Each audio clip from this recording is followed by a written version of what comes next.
We are the last humans species of the human species left alive.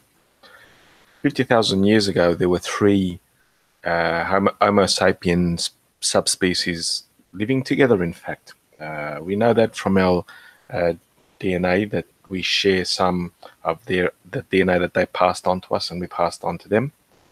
Now, we replaced every other uh, humans on Earth, but there was a time when one of our cousins, the Neanderthals, actually replaced us. And the evidence for that comes from Israel.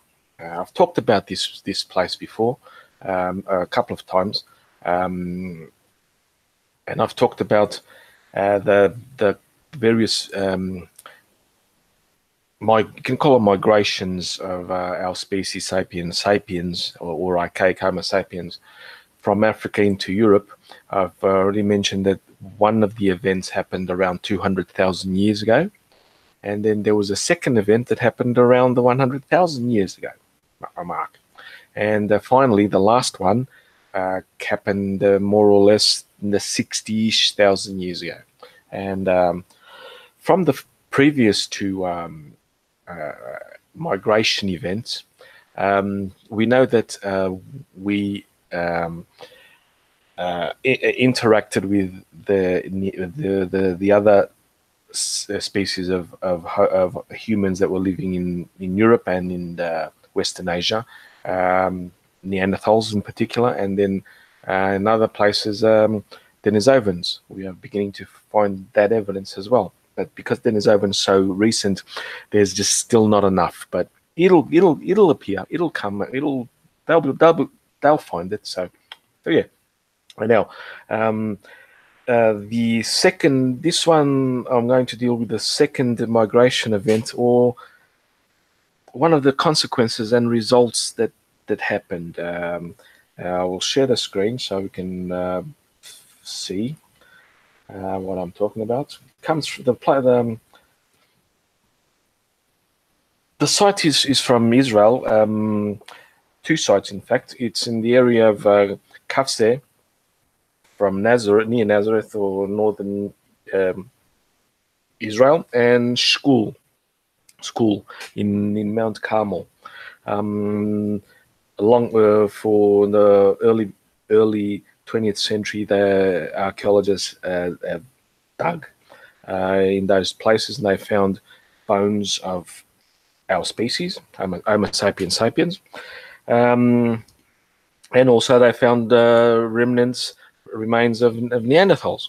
And so the first archaeologists and anthropologists thought, yep, here's evidence that Neanderthals, that were humans, our species, Homo sapiens sapiens, evolved from Neanderthals, because you see the transition, they're close by, etc., etc.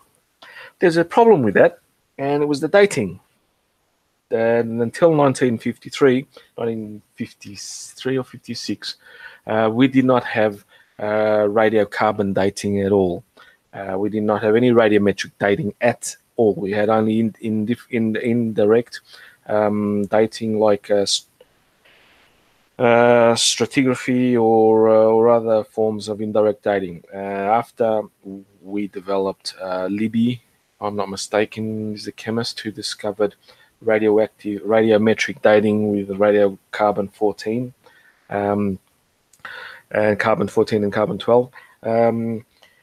We did not know the dates, but this also falls outside of radiocarbon, so it's used other dating methods, uranium thorium, uranium lead, thermoluminescence. There are many dating techniques that you can use to date artifacts that are older than 50,000 years old, because that's the limit that radiocarbon dating attains. So, what do we know about the sapiens that lived in sapiens that lived in this area of Israel? Well, they were very sophisticated. They gathered, as this article says, they gathered shells from the shoreline, which is 20 miles away. decorated them, they strung them as jewelry, they buried their dead, but with more likely, as the article says, grave goods. They cared for the living. A child born with hypocephalus, sometimes called brain in water in the brain, lived to with profound disability until the age of 3 or so. Usually, that hydrocephalus is they don't live that long, even today with modern medicine. But the child lived up to 3, and as it says, it was only possible with patience and loving care. So advanced were the artifacts that for years after the discovery in the late 1920s, like I said, in the early 20th century, archaeologists believe that people had evolved from Neanderthals, as I said. Now, in the 80s, when we began using, like I said, more precise dating techniques, thermoluminescence, uranium, lead, etc., we dated the, let's call them the Kefse humans, which are the Homo sapiens sapiens or archaic Homo sapiens, our species, archaic Homo sapiens, and they were dated to around 92,000 years old. Now, the school people are even older. They are arranged from 115,000 years ago. Now, the school and Kafse people, humans that lived there, were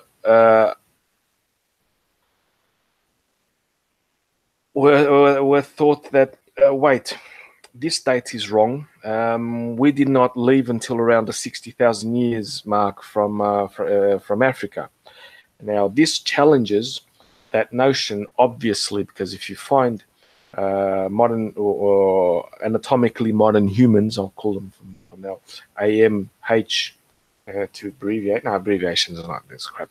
Anatomically modern Homo sapiens sapiens, bugger it. With a 115,000 year date, it just says, what? Wait, that's wrong. We have to rethink. Could we have left Africa earlier? And we've since discovered, yes, we've left Africa in 2 ways before the 60,000 year mark. So the Neanderthals that were found in that area are younger. And they're younger, and it appears that what has happened, they basically appear to have replaced the population of Homo sapiens sapiens that lived in that area. We know that they mated. Sapiens and Neanderthals mated. I'm abbreviating from Homo sapiens sapiens, Homo sapiens neanderthalensis, Neanderthals. So it's easier. That's the easiest way to say it. Now, what happened? We know that they interbred, that they mated because of the DNA that we still carry, and from the bones that we have and other places that we have found, it appears from this article. I'll just succinctly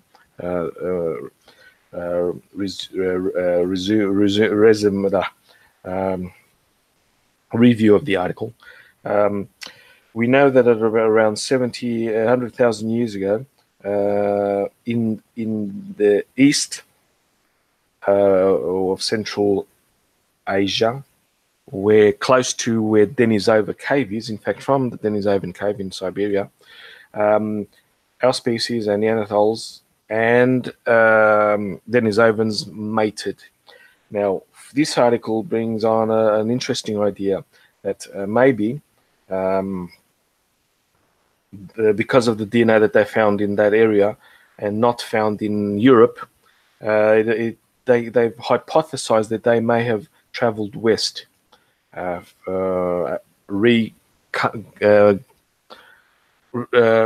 retracing their steps, quote unquote,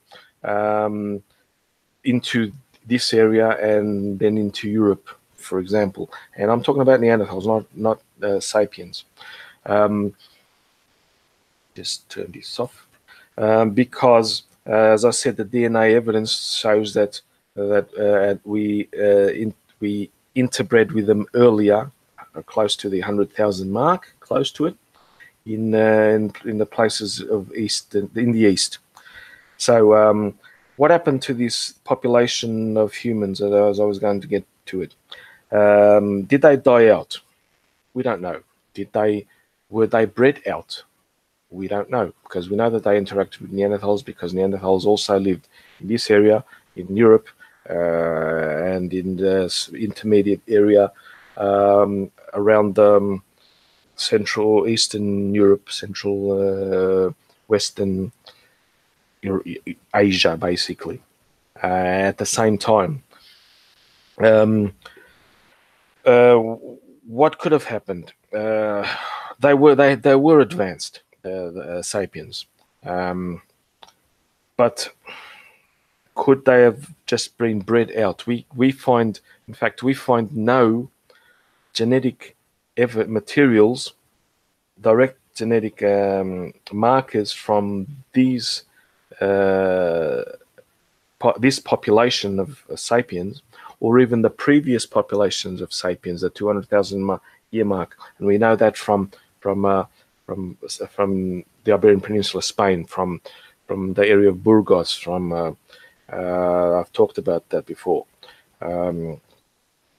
Cima de los Huesos, the cave of the bones, in northwestern Spain, more or less northwestern Spain.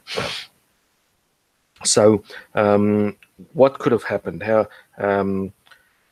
Why did they die out? Did they die out? Did they just mix with the Neanderthals and got replaced? Could be. We know that they obviously transferred genes to Neanderthals, because when we recontacted them the 60,000 years ago, we received some of the older sapien DNA back, as well as the Neanderthal DNA. We know that much from genetic testing. I've talked about it before. I think I've even introduced new, not new. I've introduced, at least in the description of some of my videos, the links to that showed this. From this area, the 100,000 year mark is very, very, very still emerging. In fact, in Saudi Arabia, they're now finding actual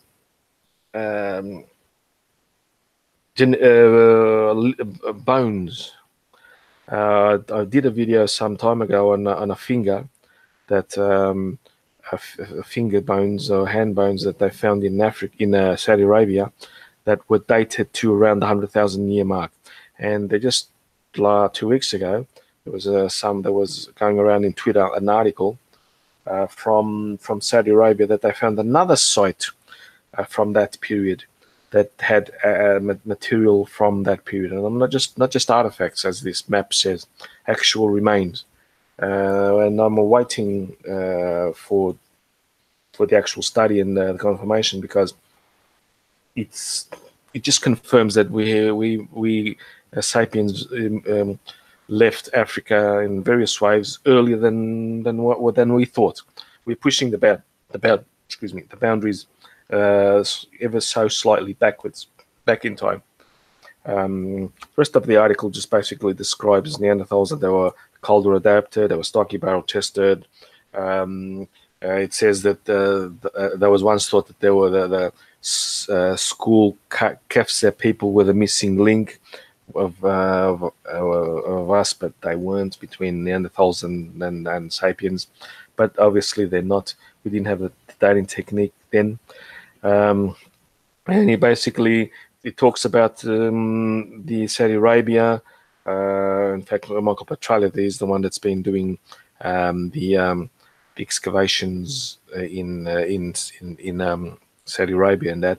And the more we dig up in places where we hadn't excavated before, we will find surprising results. Not surprising in the way that, oh, we thought they were younger, or oh, we thought they weren't that old. That sort of surprise. Not the surprise. Oh, we have to change our ideas, as many articles will be written, of course. And that basically is it for today. Because to be honest with you guys, I did not really have anything other than this. This article just came out. Well, it was published in 2016. So you guys can see, but I missed it, and I only saw it today, 2 days ago on Sunday.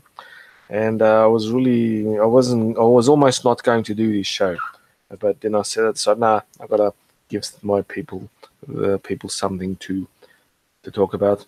And so yeah, this ends it here.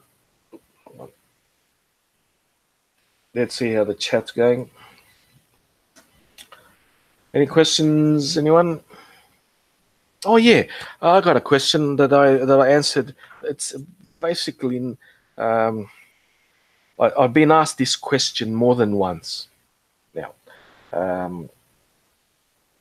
Let me see if I can bring it up. It has to do with when is archaeology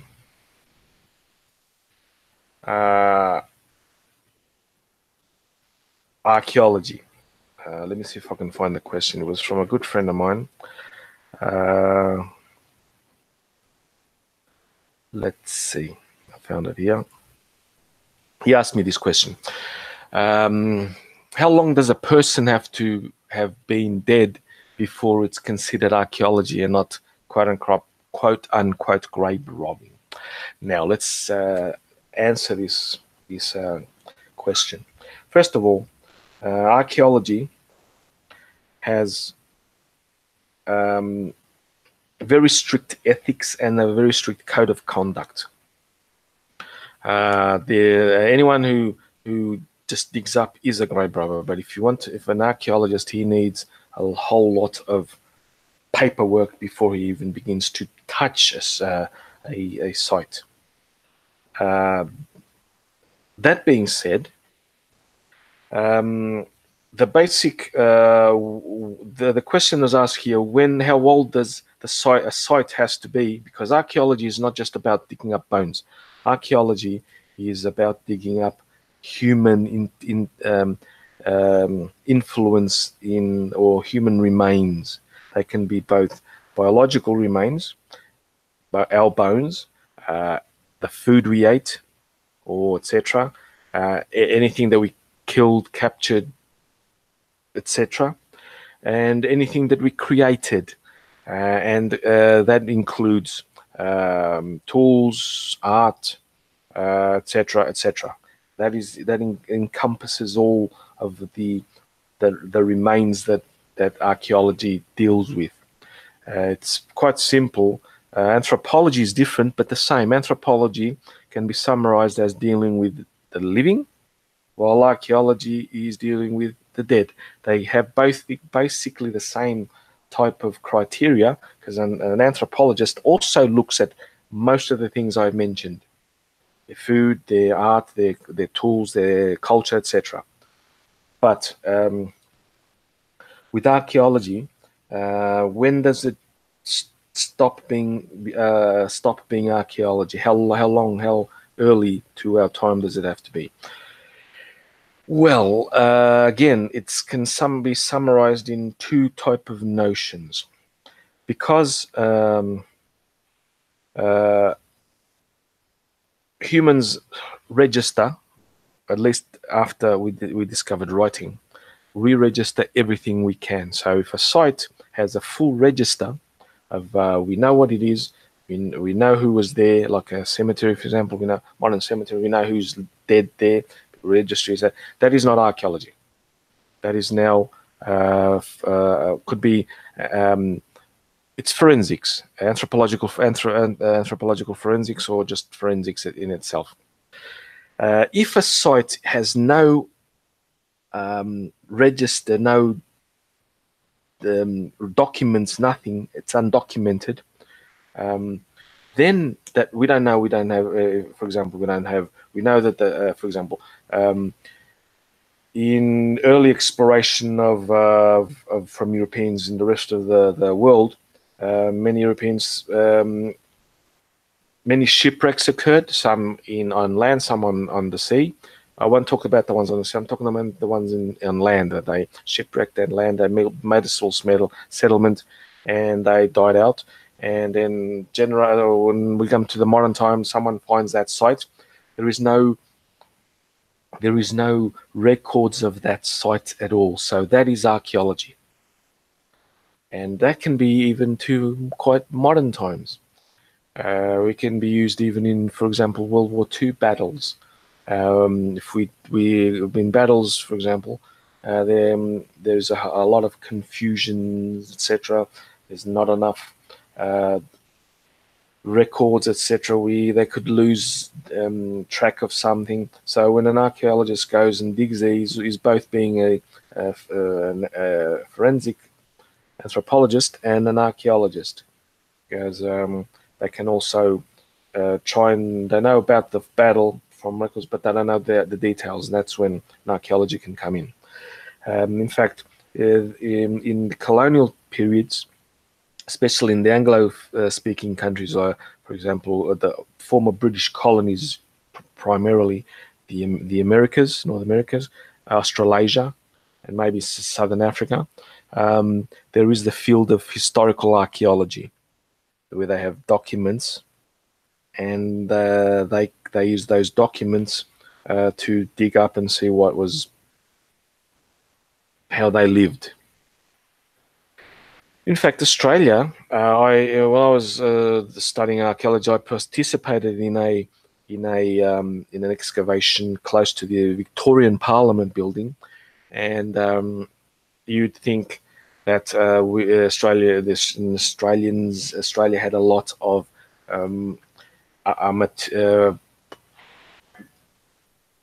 artifacts, let's call them, from the early 20s, 30s, 10s, 20s, 30s, 40s. But actually, no, they didn't. There's very little material in any museum of that period of time. It's very little. What they found in that excavation site was a lot of champagne bottles. And you might be asking, what, champagne bottles? Well, apparently there was a red light district where we were excavating. So we found that out, and yeah, it was quite enjoyable to dig there. A lot of glass bottles, a lot of I just didn't discover anything. A lot of bottles, but nothing unique. So, but yeah. So that's what basically archaeology, when it can be studied. And archaeology, to sum it up, archaeology is when you dig up a site that you have no real records of it. Historical archaeology is just to confirm what the records say, and anthropology, physical anthropology. What's the word again? I had the word and just said the word. Oh, come on, it's not. I can't say the word. What is it?